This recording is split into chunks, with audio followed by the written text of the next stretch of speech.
Maraming po salamat, Mayor Christy Angeles. Napakabuti niyo po at binigay kayo ng Panginoon na maging mayor po namin. Ikaw po yung ina namin. Dininignan niyo sa akin. Salamat, Mayor Christy Angeles. Meron po tayong isang mayora na handang tumulong sa ating mahirap. Sa lahat po ng nasasakupan niya, napakabait po niya at matulungin na sa amin. Sobrang laki po ng puso niya tumulong. Si Mayor Christy may busilak na puso, handang tumulong pag ikaw ay dumulog. Mapagkawang gawa at butihing ina ng syudad ng Tarlac. Naiintindihan niya yung mga pinagdadaanan ng mga kanyang sinasakupan. Napakabuti ng iyong puso. Bibigyan po kayo ng tulong ni Mayor Christy Angeles. Yun po yung maganda. Kasi talaga pong may puso po siya. Kasi iba pa rin po yung pagmamahal ng isang ina.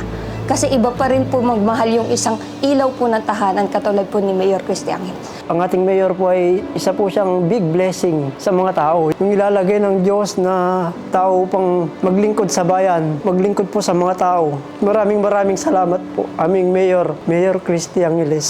Kahit sino po ay tinatanggap ni Mayora, walang hinihindian. Nagkaroon talaga ng ina ang Tarlac City, which is alam naman po natin ang mga nanay, sila po ang tagapangalaga ng bahay na inalagaan niya ng buong puso. Si Mayor Christy po, angel po siya.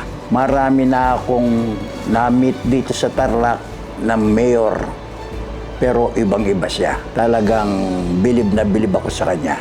Ang kanyang kabaitan, kanyang kasipagan sa mga tao dito sa Tarlac. Maraming salamat, Mayor Christy Angeles. Laging pasasalamat po namin kay Mayor dahil meron pong isang mayor na kagaya niya. Kaya salamat po ng buo kay Mayora dahil po nandyan po siya. Para po sa mga taong nangangailangan, lagi po siyang nandyan. Kaya maraming salamat sa iyo, Mayora. Mahal ka po namin. Nagpapasalamat po ako sa Panginoon at binigay po niya sa amin ang isang mayor na katulad ni Mayor Christy Angeles. Sobrang napakabait niya, sobrang makadiyos po siya, kaya sobrang nagpapasalamat po ako.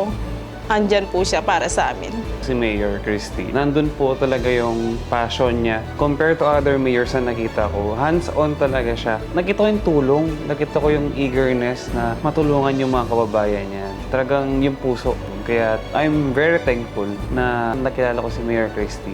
Maraming salamat po, Mayor. Si Mayor Angeles, nasa kanya na lahat, mabait, masipag. Hanggang sa huling term, Mayor, ikaw pa rin ang aking #1 na Mayor sa Tarlac. #1 ka, Mayor.